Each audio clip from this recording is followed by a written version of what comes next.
Coach was her title. Teaching was her trade. Instilling values. Building character. She got the most from her players, insisting they demand the most of themselves. That was her true calling.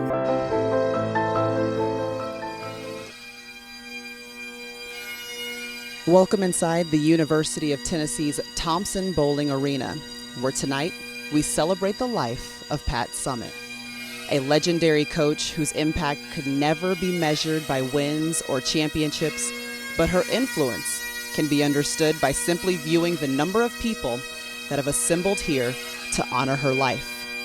Tonight we will hear stories from those who can paint a complete picture of who Pat Summitt was and all that she embodied. We'll hear anecdotes and messages from the family and friends that knew her best. Pat Summitt was a pillar of the basketball community and a driving force in women's athletics, and her influence has brought people far and wide to Knoxville, Tennessee, and they've congregated here on the floor that carries her namesake. Tonight we will hear from the head coach of Tennessee women's basketball, Holly Warlick, who was an assistant under Coach Summitt for 27 years. We will also hear from former Tennessee quarterback Peyton Manning, who shared a special bond with Coach Summitt.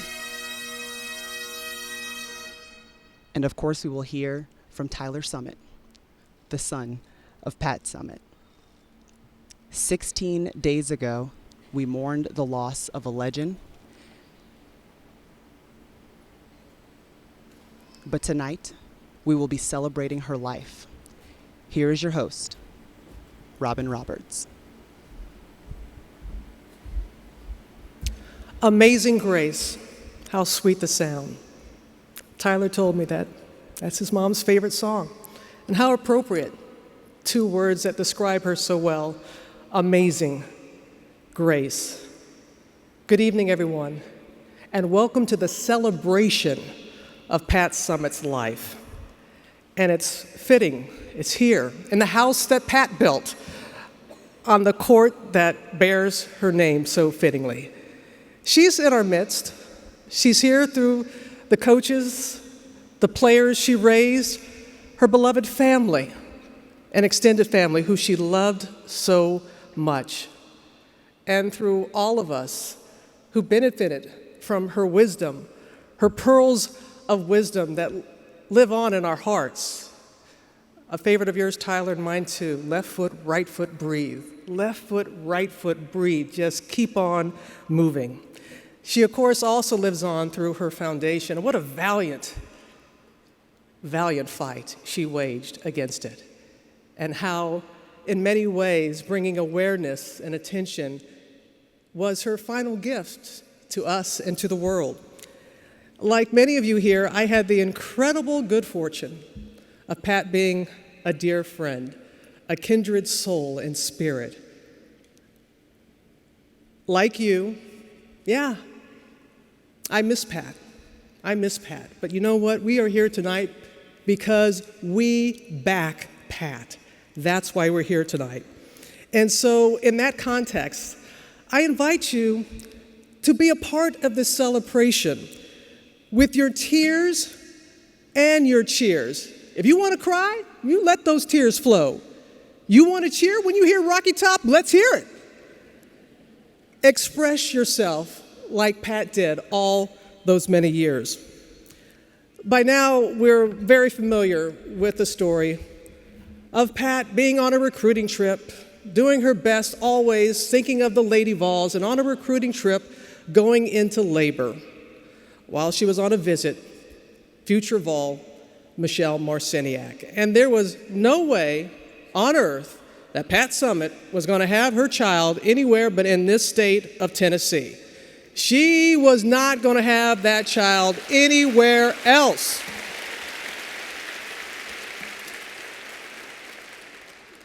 On that day, a relationship and bond was born between mother and son that would prove to be enduring and strong, loving and fierce, respectful and compassionate. There are many titles that Pat Summitt won, many titles, but the one title that meant the most to her, mother. Please welcome her beloved son, Tyler Summitt.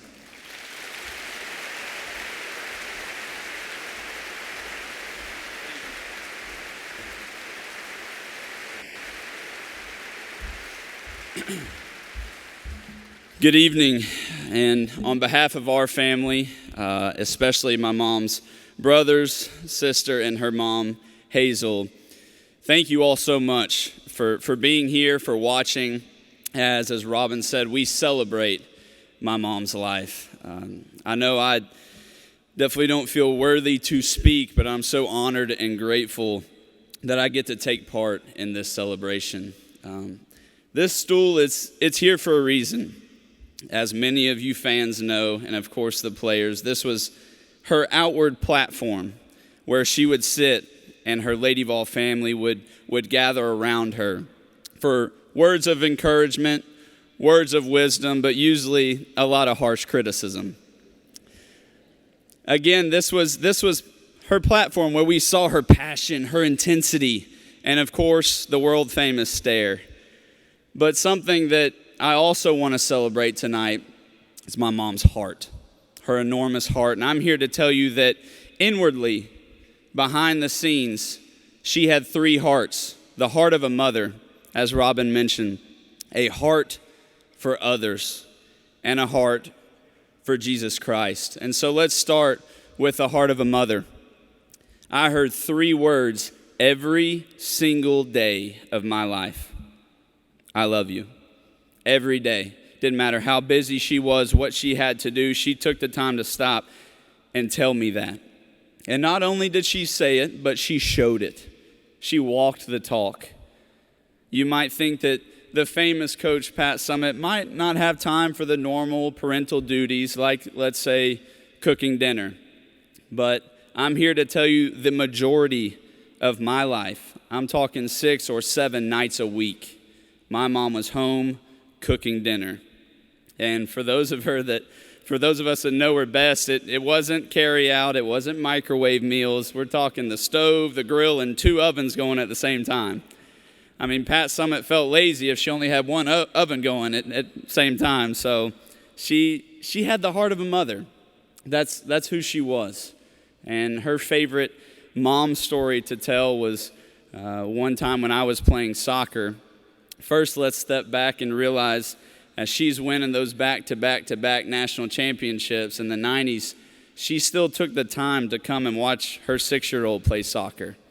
And if that doesn't say enough for itself right there about her heart, then this story will. At halftime, I ran over to her imaginary stool on the sideline, and I look up and I say, "Hey, Mom, how am I doing?" Well, she looked down, she said, "Oh, you're doing all right." That's not Pat Summitt. So I said, "No, come on, Mom. How am I doing?"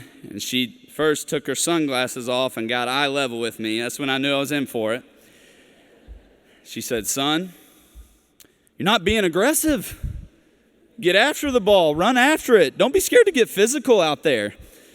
"Yes, ma'am." So I run back out there with those 6-year-olds, and folks, I was everywhere. I was all over the field. I was knocking people down. So I run back over to my coach after the game, and I get some harsh criticism from him as well. And so I walk back to Mom. I said, "Mom, I'm confused. You tell me to be more aggressive, but my coach tells me I'm playing out of my position." She hadn't realized I was the goalie.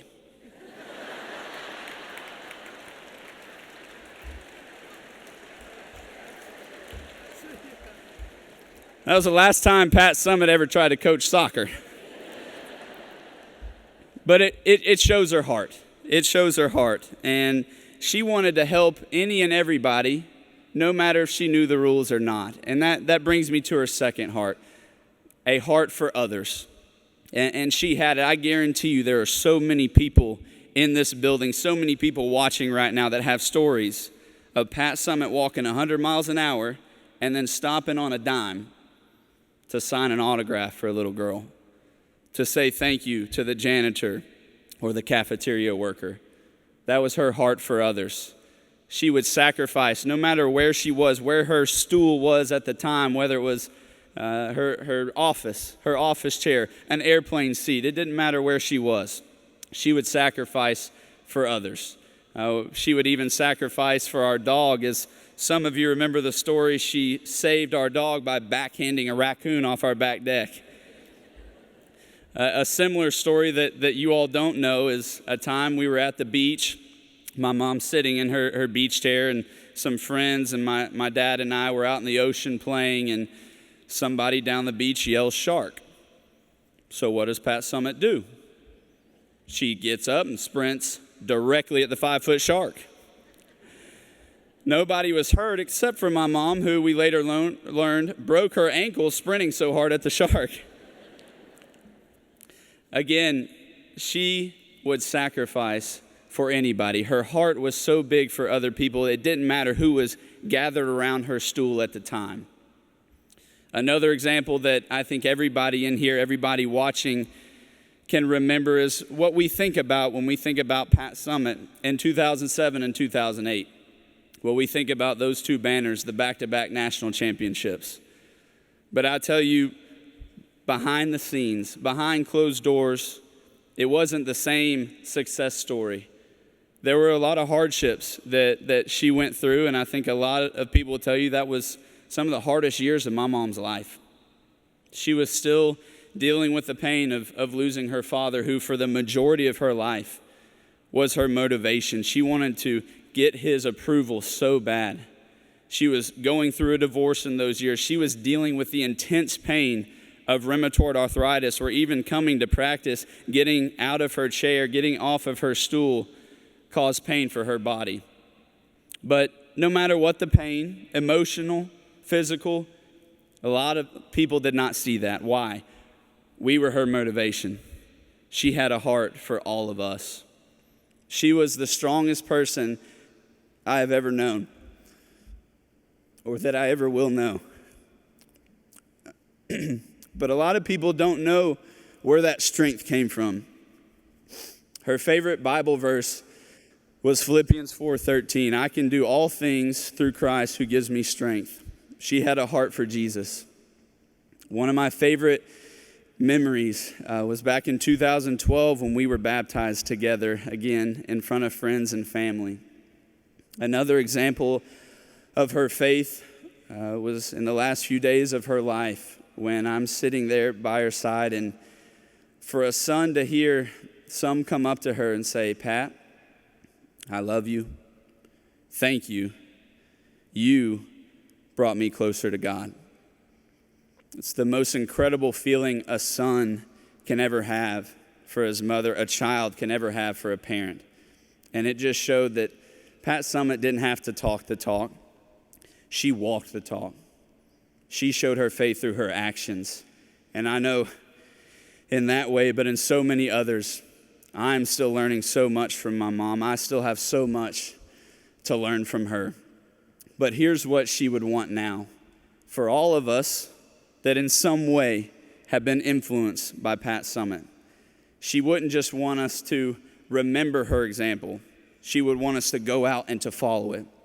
So let's not just celebrate her legacy. Let's now carry it on. Let's find our own stool in our lives, and let's strive to have a heart like Pat Summitt's. Thank you.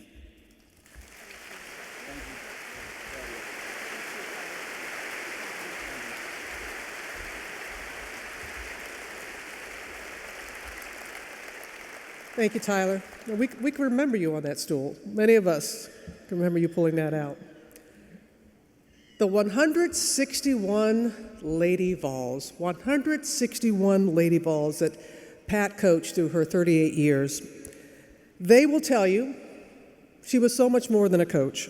She was a friend, she was a mentor, she was family, and to them, she was just Pat. And Pat will be the first one to tell you that the reason that the banners are hanging here, the reason that there have been so many accolades and championships, because of the hard work, the tenacity, every single time the Lady Vols stepped on the court.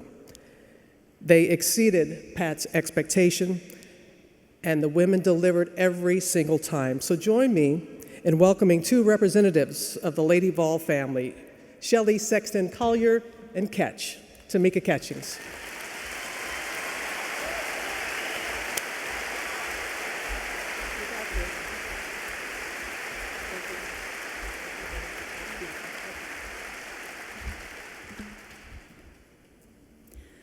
Tyler and I didn't talk about what we were going to talk about, but you're going to hear some of the same things. When I first came to Tennessee to play for Pat, my teammates and I thought we were on the cross-country team. She would have us run Cherokee Boulevard, which was about 5 miles, and other trails around the campus. She would run with us sometimes and try to outrun us. Some of you know exactly what I'm talking about. There were times that as an injured player, my freshman year, and then again as her graduate assistant, she would ask me to run with her. I was just hoping and praying to keep up. Of course, not keeping up with Pat Summitt was not an option. Pat loved to run. My teammates and I also thought we were on the track team after we got killed by Texas on the road. Yeah, she found out that Coach Conrad had them running on the track 400s and 200s, so when we got back to Tennessee, we had to do the same thing. Only once we ran 7 400s, but that was after a 2-hour basketball practice. She didn't run those sprints with us, though. Nevertheless, Pat ran her race, and she ran it to win. 1 Corinthians 24 through 25 says, "Do you not know that in a race all runners run, but only one gets the prize? Run in such a way as to get the prize. Everyone who competes in the games goes into strict training. They do it to get a crown that will not last, but we do it for a crown that will last forever." Pat loved her coffee. I don't think anyone anywhere had a stronger cup than she did. That's why she always had abnormal energy. And that is how she always wanted all of her players to play, with abnormal energy. She loved her coffee, loved it with honey and hazelnut cream. And we would have our coffee. And then we would make sure to get our workout in. Her ab work, always 100 straight crunches, and then 100 on each side for side crunches. And then we would walk. So, what do you have going on today? A few minutes later on our walk, the same question. So, what do you have going on today? And I would just repeat it over and over again. You get up every day and you do it all over again. No matter what you got going on in your life, good, bad, or ugly, you get up every day and you do what Pat told my husband when he asked her once, "How do you handle this disease you are facing, Pat?" And she said, "Right foot, left foot, breathe, repeat." That's her message, that we should be so concerned about others that we don't have time to worry about ourselves. It's always about something bigger than you. You got to have a big O attitude, as Pat would say. And she did, all the way to the end. Look at the person beside of you at this very moment and decide that you are going to make an impact in a powerful and positive way, because that's what Pat did for everyone. Pat expected a lot out of her players, all of us, but especially the point guard position. You were expected to be an extension of the coach on the floor, and when things didn't go well, it was your fault. In 1983 through 87, I played point guard for Pat, and I was hard on myself and got down on myself a lot. Pat pulled me aside, and she told me that if I was going to lead this team, I had to stop getting down on myself, because that was a form of selfishness. If I wanted to have the team in my palm of my hand, I had to get over myself and get my mind on my teammates. You need to be so busy about encouraging them that you don't have time to think about yourself, she said.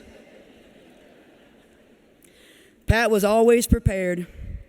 Her will to win was great, but her will to prepare to win was greater.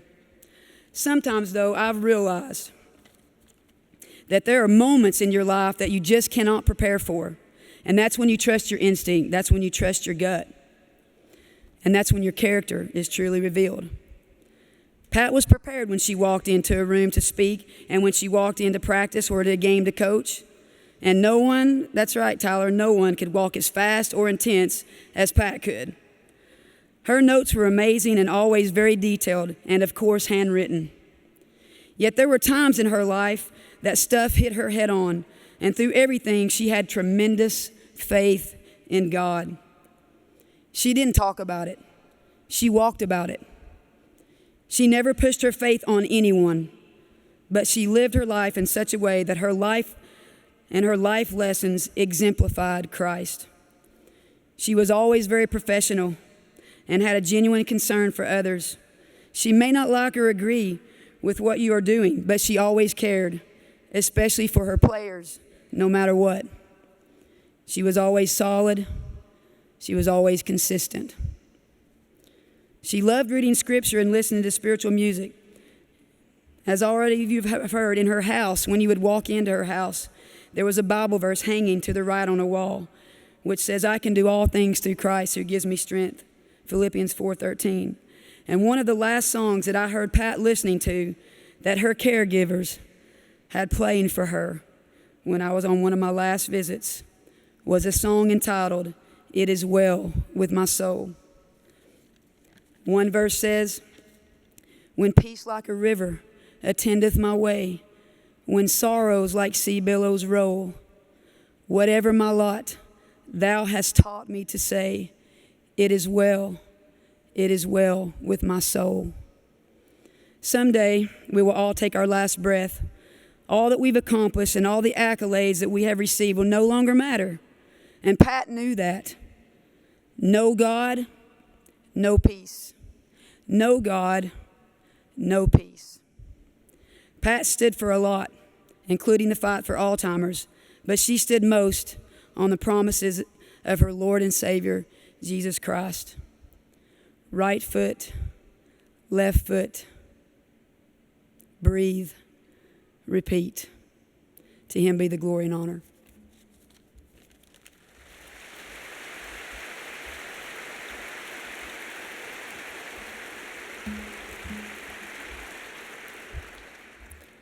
I was in 8th grade the first time I came across Pat Summitt indirectly. I was sitting at home flipping through the channel, and all of a sudden I stopped, drawn into an icy blue stare of the one and only.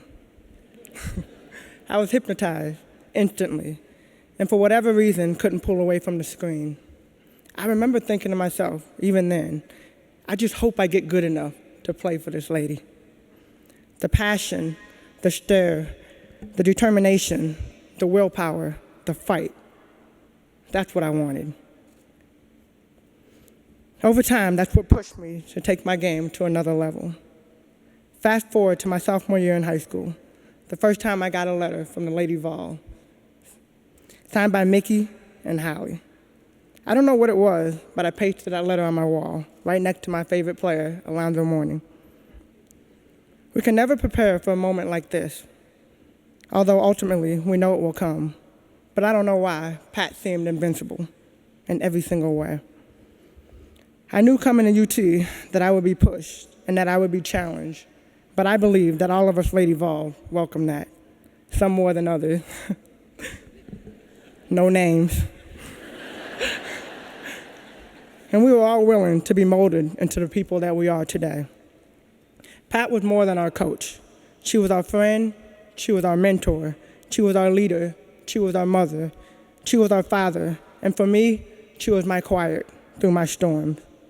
While we didn't speak every day, I knew that she was just a phone call away.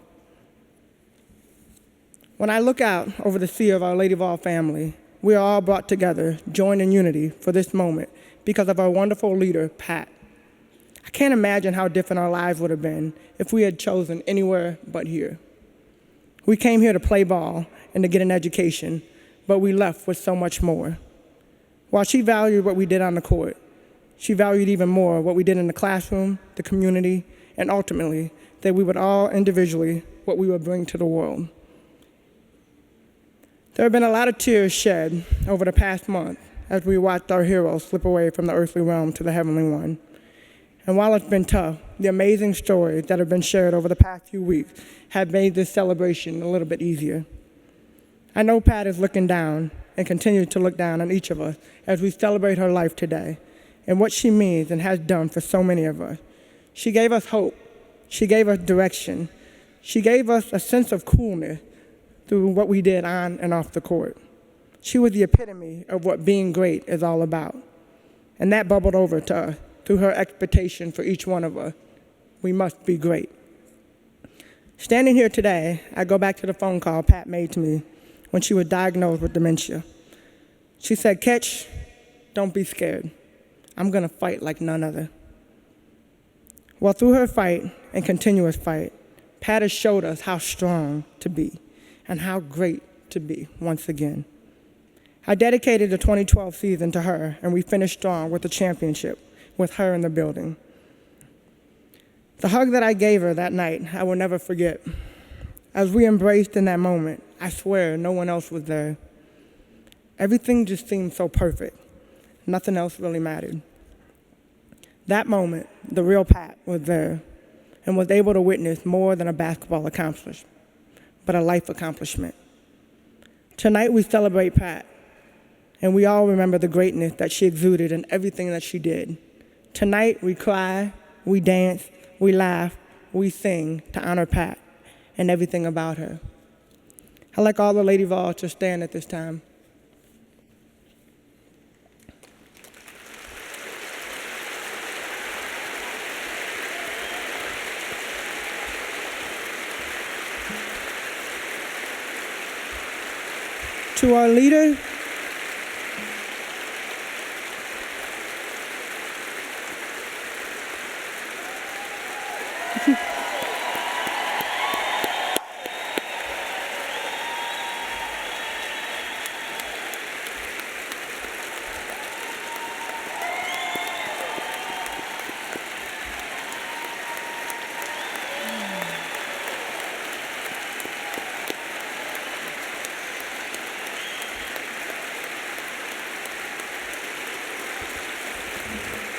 To our leader, our mentor, our mother, our friend, our inspiration, our angel.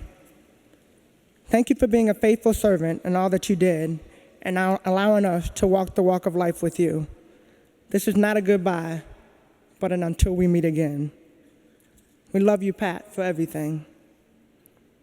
Pat's legacy in women's basketball continues to live on today and will for years to come, thanks to the impact she had on the coaching profession. Basketball sidelines around the nation and at all levels are filled with coaches who can point directly to Pat and her influence on the game as the reason why they are there today.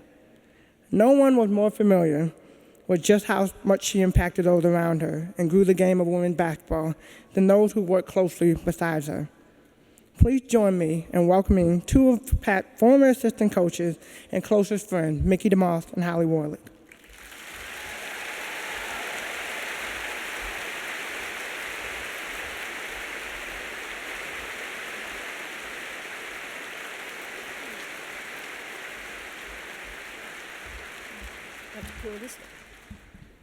Get this down to my size here.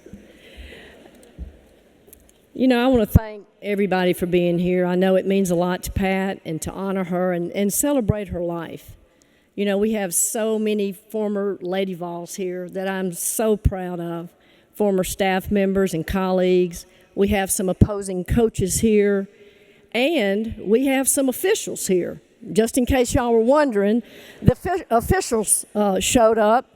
So if any of you get out of hand, there are some whistles in the house.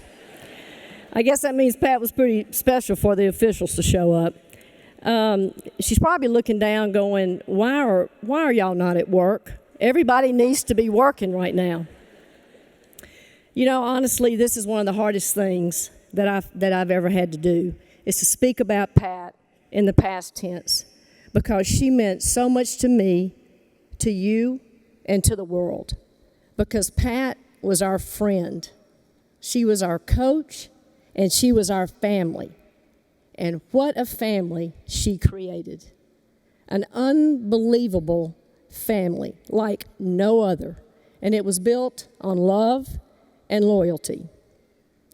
You know, Pat's success never changed her. All the fame and the fortune, she never forgot who she was. She never forgot where she came from. And in fact, as an assistant coach, you were taught humility as well, being Pat's assistant. There were times in the airport that I would get trampled, I would get boxed out by people trying to get to Pat. And so one day, I'm standing there in the airport, and this lady runs up to me. She has a paper and a pen. She said, "Aren't you Mickey DeMoss?"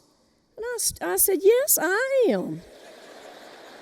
And she said, "Aren't you Pat Summitt's assistant?" I said, "Well, yes, ma'am, I am." And she said, "Would you please go get her autograph for me?" I'm like, "Really?" But you know, just a few years later, justice was served. We were down in Florida at a staff retreat, and we walk in a restaurant. We walk in, this whole table, people turned around and just stared at Pat and was nudging and whispering. So we sat down. Pat goes, "Did you see all those people over there just staring at me?" I said, "Well, Pat, they probably know who you are." She said, "All the way down here in Florida?" I said, "Well, Pat," I said, "you know, you've been on the cover of Sports Illustrated. You've had an HBO special. You know, you've got 3 books out, and they do read occasionally down in Florida. So..."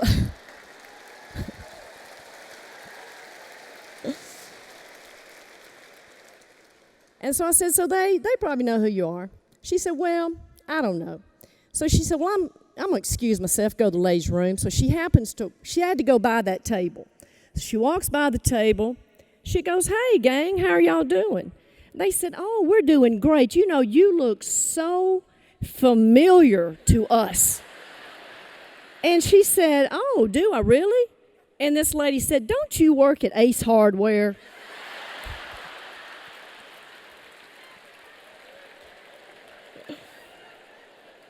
That is a true story. And I am so glad that I was there to hear it. You know, Pat's philosophy was you win with people. And one of her favorite quotes by Alex Haley, "Anytime you see a turtle on top of a fence post, you know he had some help." And she always gave credit where credit was due. She never thought that she did all this by herself, and she always made it known. You know, Pat was a leader. I mean, a tremendous leader. And, you know, she led, and people wanted to follow her.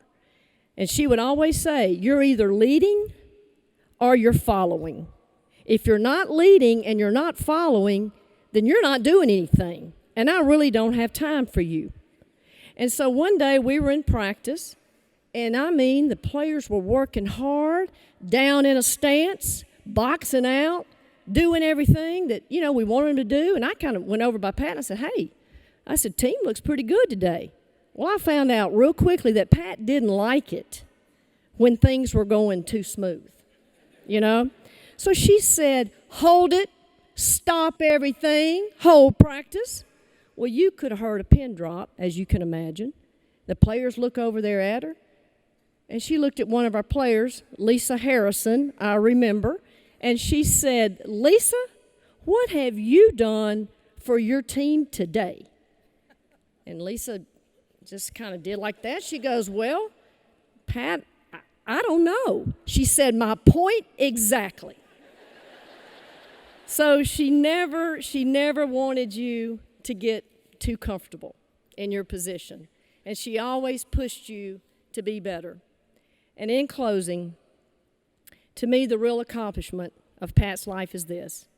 You win 1,098 games, 8 national championships, and what people talk about in the end is not about how much you won, but how much you did for others. And I just want to thank Pat and just know that we know her heart is as big as this arena. Thank you.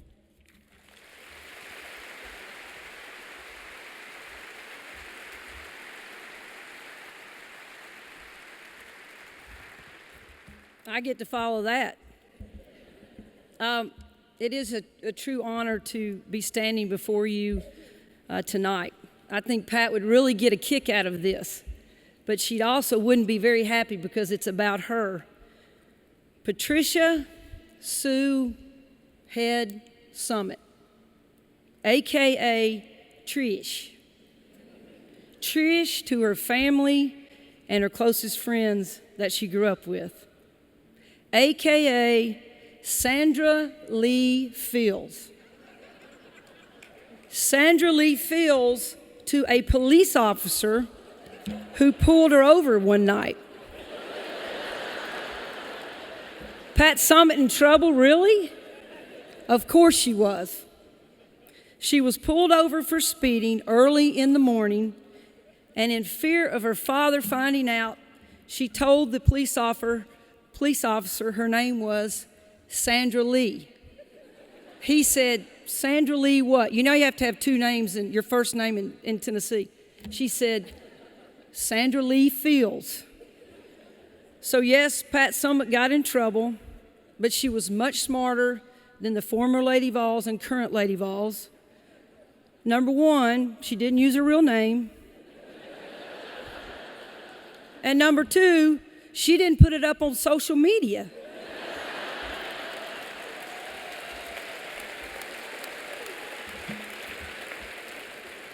So you all can see that Pat had a need for speed, and I don't think the tractors in Henrietta had a governor on them.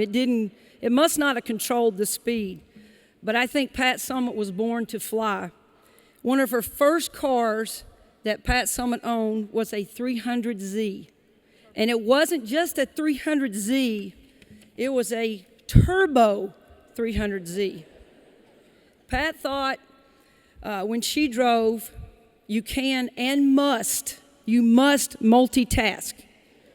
So Pat would be going about, I'm gonna be nice, 80 miles an hour.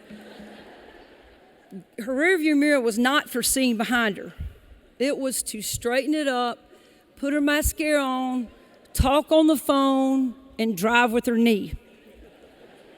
When you were a passenger with Coach Summitt, you did not look at the speedometer because, number one, you did not see the needle. Number two, you did not look straight ahead of fear if you would see what she's about to hit. You simply looked out the side and you just prayed, please let us get to our destination, please. She loved that car. Like Sandra Lee Fields, Pat got pulled over a lot. I often wondered, how did she avoid so many tickets? Well, Pat had a plan. You know, she always had a plan, as Mickey said, always had a plan. Well, she started keeping her purse in the trunk. She'd get pulled over, and the officer would say, obviously, can I see your license? Well, officer, my purse is in the trunk. Can I just get out of my car and get it? She gets out, opens her trunk, and there's about a half a dozen basketballs that just so happened to be signed by Pat Summitt.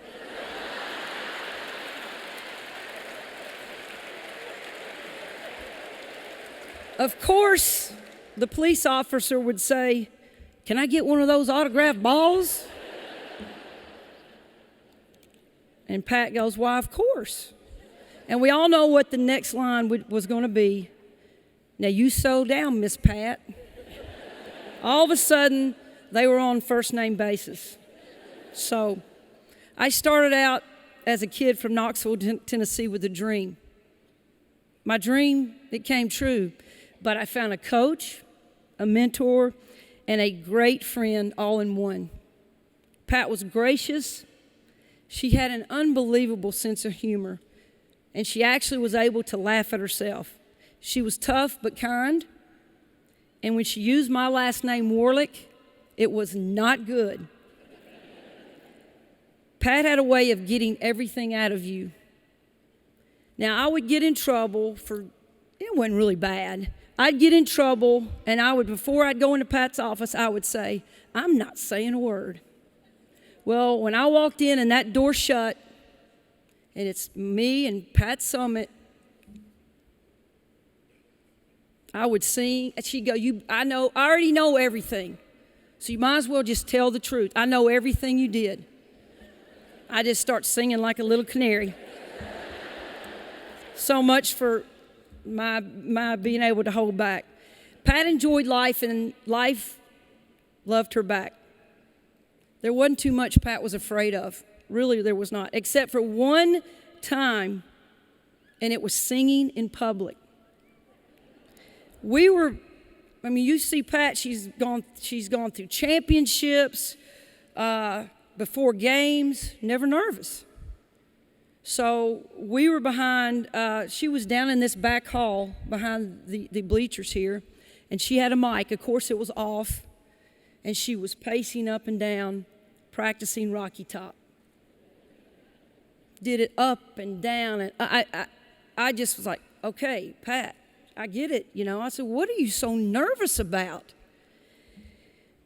And so she said, it was before she went out before the halftime of the men's game. She said, before I left the house today, she said, Miss Hazel told me, she said, now, Trish, you're on national TV. She said, don't embarrass me or yourself. We're here to honor Coach Summitt tonight, and I really can't think of a better way to do that than sing her favorite song with her one last time. So tonight, on the count of 3, all right, will you please sing Rocky Top with our head cheerleader, okay? All right, so when I count to 3, they're going to put her. There you go. Rocky Top down in the Tennessee hills. Ain't no smoggy smoke on Rocky Top. Ain't no telephone bills. Rocky Top, you'll always be home sweet home to me. Good old Rocky Top. Rocky Top, Tennessee. Yes. You gotta love it. Wow. Pat, I love you. You'll always be in my heart. We are going to keep your spirit alive here at the University of Tennessee. And as Pat always said to me, once a Lady Vol, always a Lady Vol. Love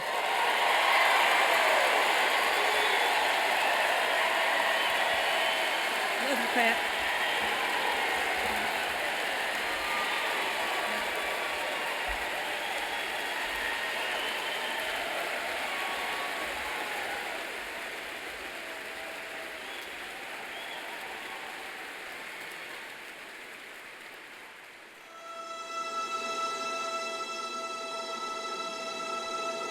You deserve it, so go get it. That's what you gotta think. You gotta go get it. You gotta earn it. They don't respect you. They don't think you can play out there. You gotta show some fire and some competitiveness. I don't know about y'all, but I want to win a national championship. Tennessee has won the national championship. The title goes to Knoxville again. That's it. Tennessee has won the national championship. And they've done it. Back-to-back championship. The first team ever to go 39-0. Can you say back-to-back? The Lady Vols have won championship number 8 in 08.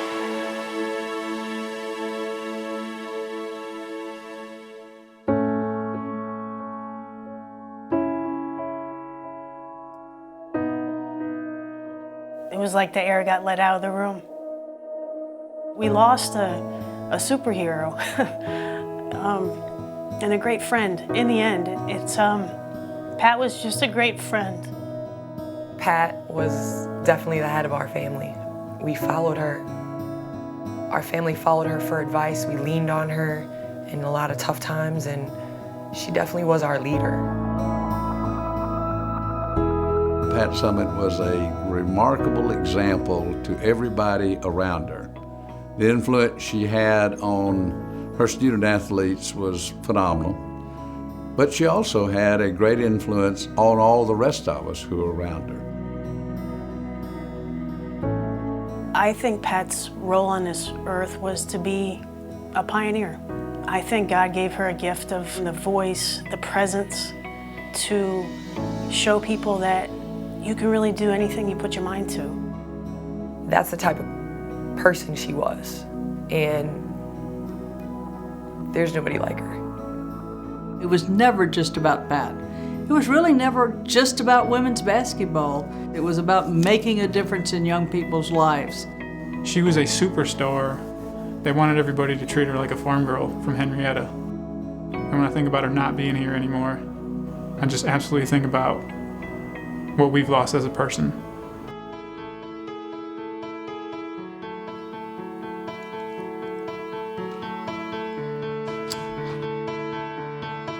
Wow, this is hard.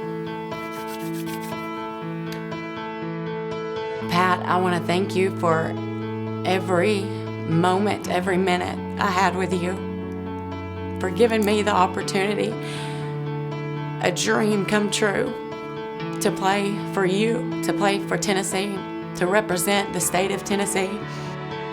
I really looked up to you. I always will. You're our hero. I love you. Like you're my mom. And I'm so thankful that you allowed me to be a part of your life. We're gonna do the best we can to carry on this legacy that you've built and continue the Lady Vol tradition. I just want to say thank you from the bottom of my heart.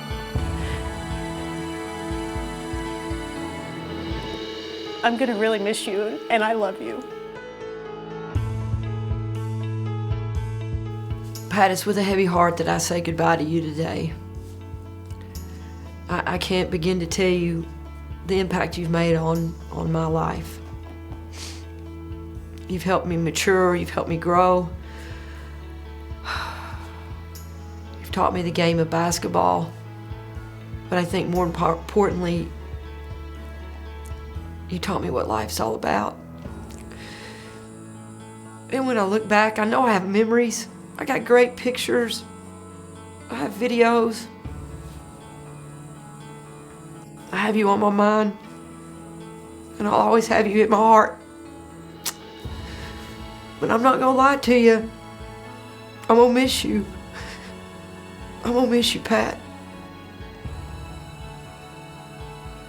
You take that smile up to heaven, and you take those blue eyes and you stare down anybody that's not doing right. I know you're good at that. And then I know you put an arm around them and hug them. Tell them everything's gonna be okay. And I know right now you got your arms around me. Telling me it's gonna be all right.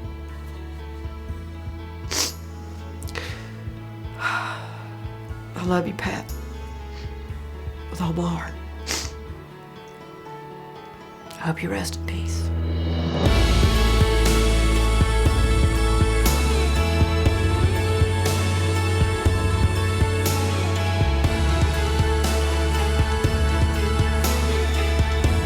Today, it's not about me.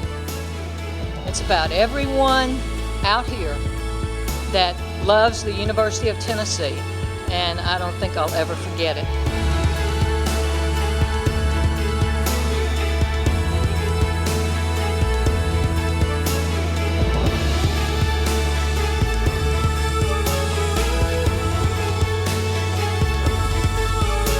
I've been extremely blessed, And I thank God for the many opportunities that I've had to be your coach.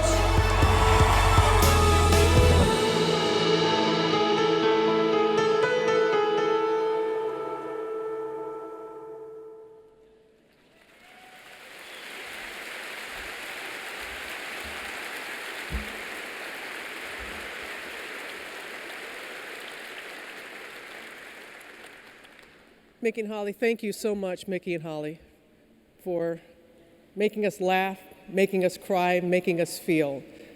I have to say to you, to all the Lady Vols that are here, thank you. Thank you for sharing Pat with us. And to her mama, your family, man, thank you. You know, you make us feel like we're part of the family. Those inside jokes, we were laughing along like we were there too, with, you know, the Ace Hardware and all that. But that is the beauty, of Pat. Earlier today, someone was asking me, they said, why do you think she was able to transcend? Why was it beyond basketball, beyond this court? And I said, authenticity. People are drawn to somebody who truly wants the best for everyone else and is so selfless. She was the most genuine person. And yes, her beloved Lady Vols mean so much to her, but all the athletes here at UT felt her presence. All the athletes here felt Pat Summitt.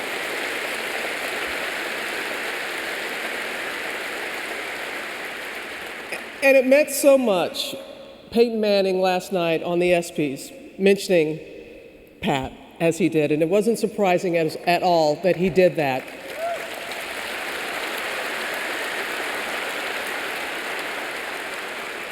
A true friend, honorary chair of her foundation, generous donation that he and his wife made.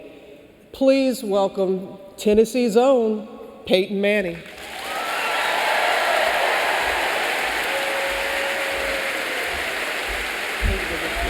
Thank you so much.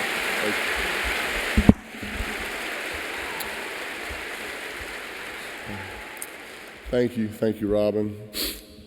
I am wrestling tonight with saying one last goodbye to a cherished friend. As you can tell by those who have spoken so lovingly about Pat before me, I don't have any monopoly on insights into this magnificent and rare woman. Somehow I think it's ironic that we're celebrating the memory of Pat tonight when it was this terrible disease that stripped her of her memory and ultimately her life. Ironic that the Coliseum is filled with people who want nothing more than to remember every word, every glance, every victory, every loyal gesture Pat Summitt shared with the world. It is a rarity to attend a celebration of life service for someone who literally changed history. But that's what we're doing here tonight. Pat Summitt didn't just change the history of Tennessee basketball or make this arena notable well beyond the borders of this state. She changed the history of the sport she loved and of sports in general. She almost single-handedly made women's sports relevant, well beyond mothers and daughters, sisters and grandmothers. Heck, every Tennessee football player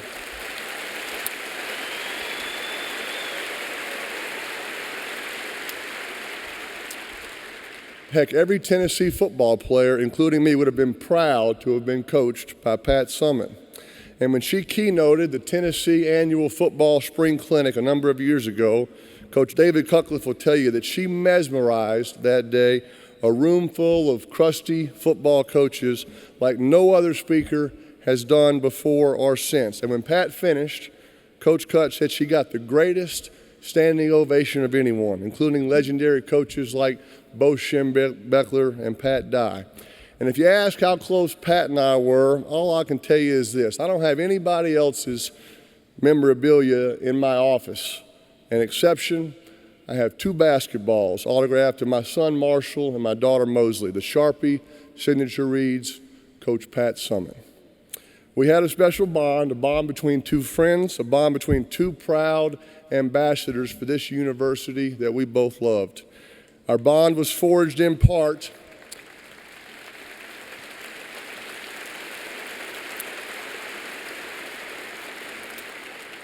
Our bond was forged in part by the searing heat of competition which drove us. That bond was colored by Tennessee orange and rang out to the tune of Rocky Top. 19 years ago, I came to see Pat Summitt deciding whether I should stay for my junior or senior year, and I sat in her office for 2 hours. She giving me great advice on what she thought I should do. As a coach and as a person, Pat did more than outthink uncertainty and stare down competitors. She stared down doubts. If you were recruited by Pat and her staff, it was like a casting call for greatness. She epitomized the Lady Vols. More than that, and because of her actions, she gave new depth and dimension to the word lady. Her memory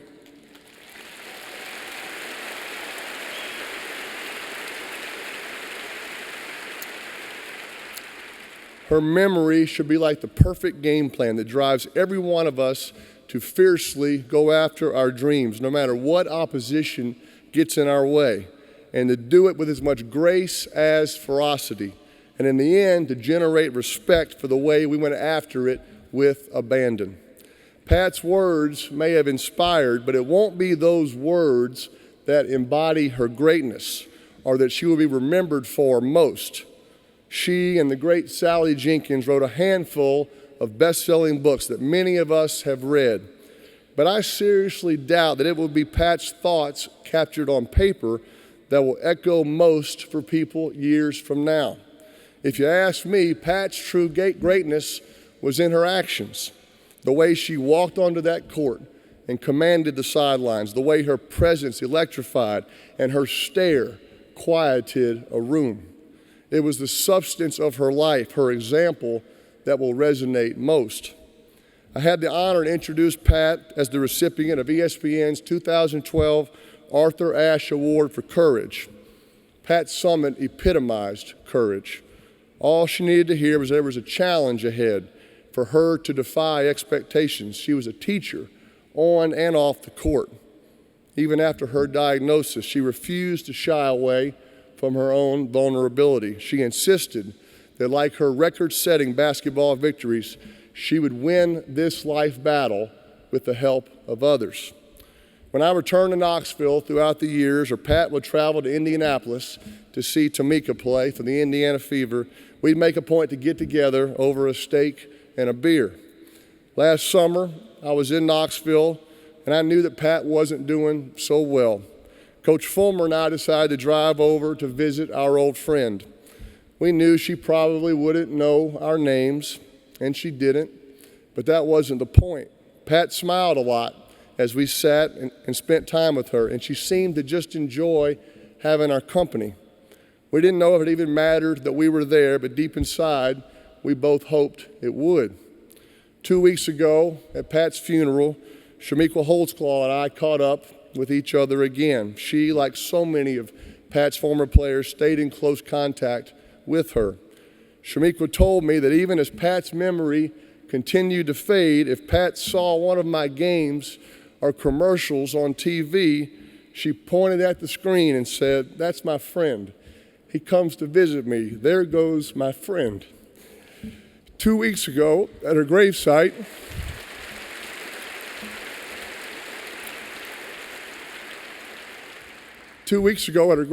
the tears rolled down my cheeks. After I left, I got a text from Sally Jenkins that reminded me of Pat's words to anyone in enough agony to come crying to her. With a nudge full of kindness and a move-on mentality, she'd tell them, "Toughen up, Buttercup."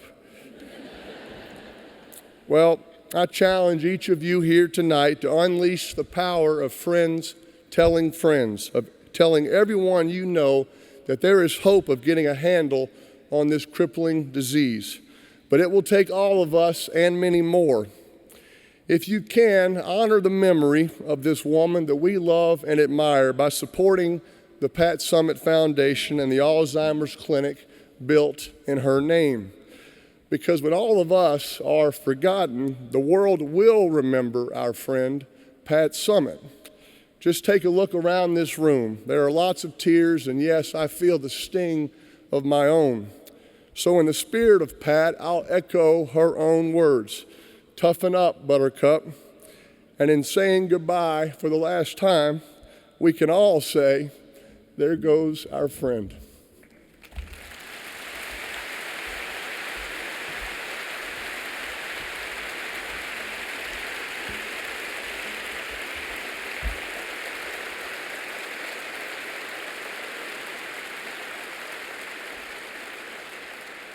Thank you, Peyton.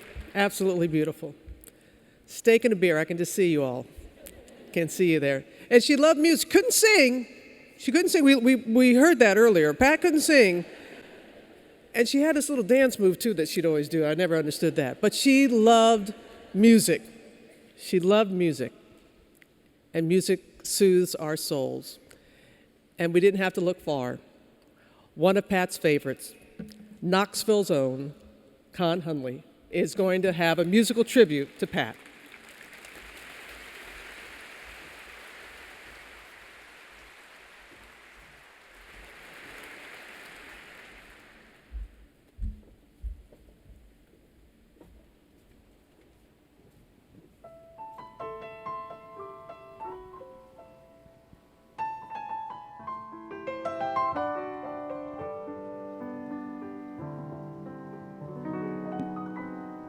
Surely the presence of the Lord is in this place. I can feel His mighty power and His grace. I can hear the brush of angels' wings. I see glory on each face. Surely the presence of the Lord is in this place. In the midst of His children, the Lord said He. It doesn't take very many. It can be just 2 or 3. And I feel that same sweet spirit that I've felt oft times before. Now I can say that I've been with surely the presence of the Lord is in this place. I can feel His mighty power and His grace. I can hear the brush of angels' wings. I see glory on each face. Surely the presence of the Lord is in this place. There's a holy hush around us as God's glory fills this place. I've touched the hem of His garment. I can almost see His face, and my heart is overflowing with the fullness of His joy. I know without a doubt that I've been with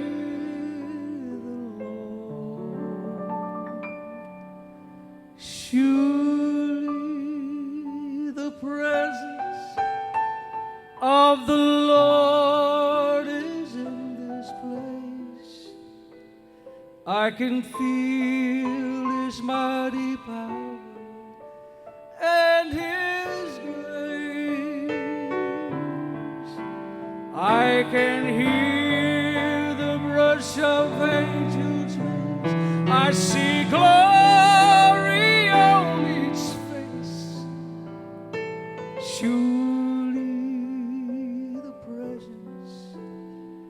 of the Lord is in this place.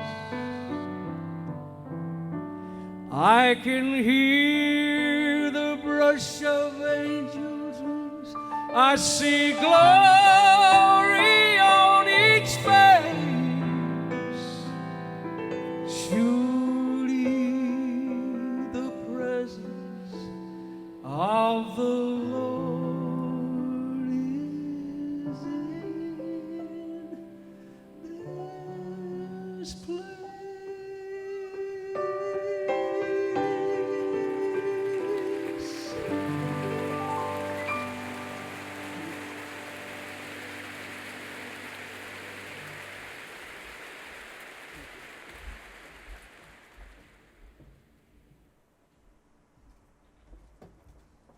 Thank you so much, Con. And now I'd like to ask John Wood, senior pastor of Cedar Springs Presbyterian Church, Pat's former minister and a friend of the Summitt family, to lead us in a benediction and closing prayer. Like so many of you, I've been in this room when, toward the end of the game, the Lady Vols pulled ahead and this place exploded. And you look around in the stands and what you see are all of the postures of worship, people lost in wonder, love, and praise, as the old hymn said. And we're made for that. We are made for worship. We're made to delight in the kind of excellence that we saw lived so beautifully in Head Summitt. But the quality of a life, as Tyler reminded us at the very beginning of this evening, depends on what one ultimately worships, what we ultimately give ourselves to. And it was my unique privilege to see Pat at worship, and particularly in the last years of her life as Alzheimer's had its way with her. She would come in, she'd sit right in front with her dear friends, Mary Margaret and Lex Carter. And sometimes they'd have to lead her in. It was clear she wasn't sure where she was, why she was there. But the moment that the call to worship was given, the moment the music started, she came back for that hour. And you saw the life, the vigor, the intensity, the joy, as she was lost in wonder, love, and praise. And so I want to give you, in conclusion, a good word that God gave Moses' brother Aaron and told him to put on God's people, a word that I was able to give week after week to Pat and all those worshiping with her. The Lord bless you and keep you. The Lord make his face to shine on you and be gracious unto you. The Lord lift up the light of his presence upon you and give you peace now and forevermore. Amen.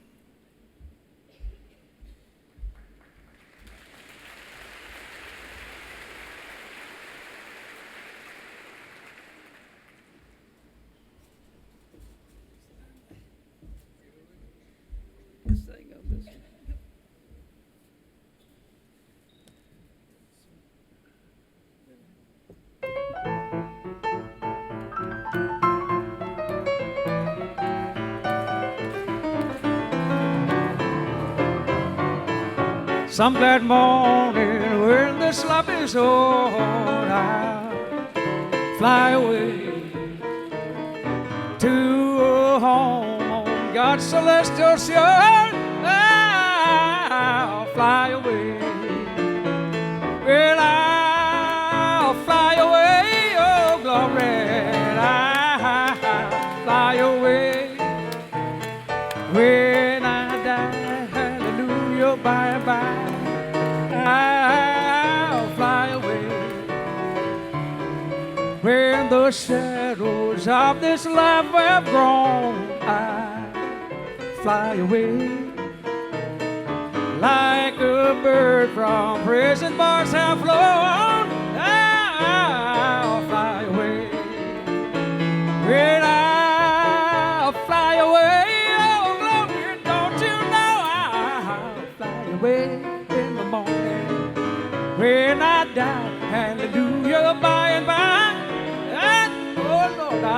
away. Stan Williamson, Shane Roar.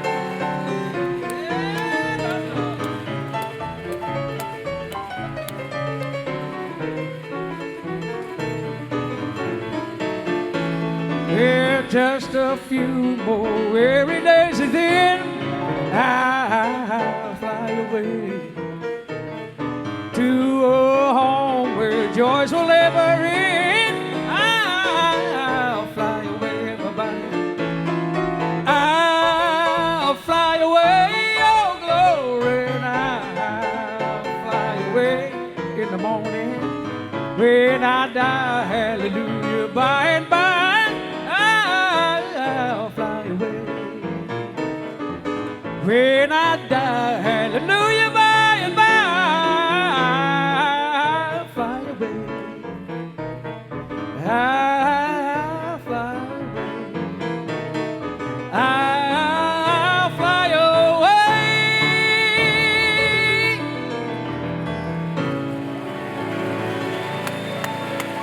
Thank you. Love you, Pat.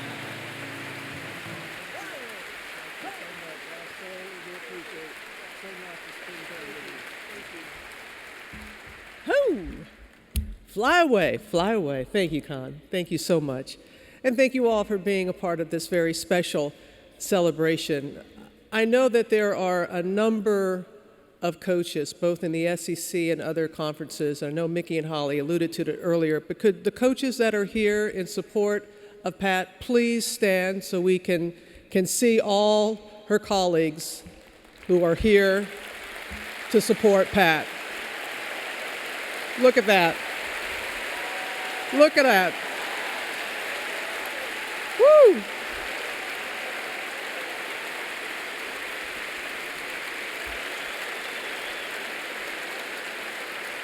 Man. I don't know about y'all, but I got chills. And that, again, no one else could bring all these coaches together but Pat Summitt. And she did that. And she brought us together. And we are going to remember her, but thanks again for being here and helping us to celebrate this remarkable, remarkable woman. No words or music could ever seem adequate to express the love and the loss that we feel tonight. Her faith and her love of God and people, which were so evident in the way she lived her life, will remain with us forever. We will always have our favorite Pat stories, and thank you so much for sharing. So I'm sure she's like, really? Really? You had to tell them all those stories? We are forever grateful to this incredible woman for all that she did to remind us that if you dream it and you pursue it with everything in you, it can be done. As we close our celebration, I would ask everyone to please remain in your seats and allow Pat's beloved family to leave and the guests of the family. And you will know, trust me, you will know when it is your turn to leave because you're going to hear Rocky Top. But first, please allow the family and the guests of the family as you stay seated. Thank you.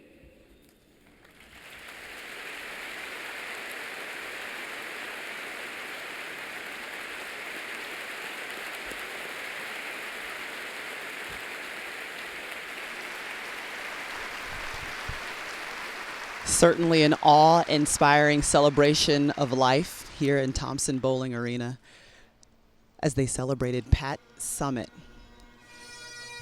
We heard from her son, Tyler Summitt, who told the stories of his mother having three hearts, one as a mother, one as a coach, and one as a person who loved God.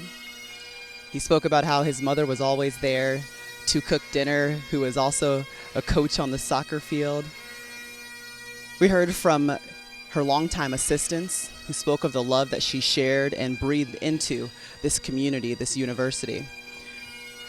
Peyton Manning even spoke of Pat Summitt and the way that she carried herself and the way that we should carry on her legacy. Gino Auriemma was here, Dawn Staley, Sherry Cole, head coaches from all over the nation to celebrate Pat Summitt, a legend, a mentor, a hero. She simply was Pat Summitt.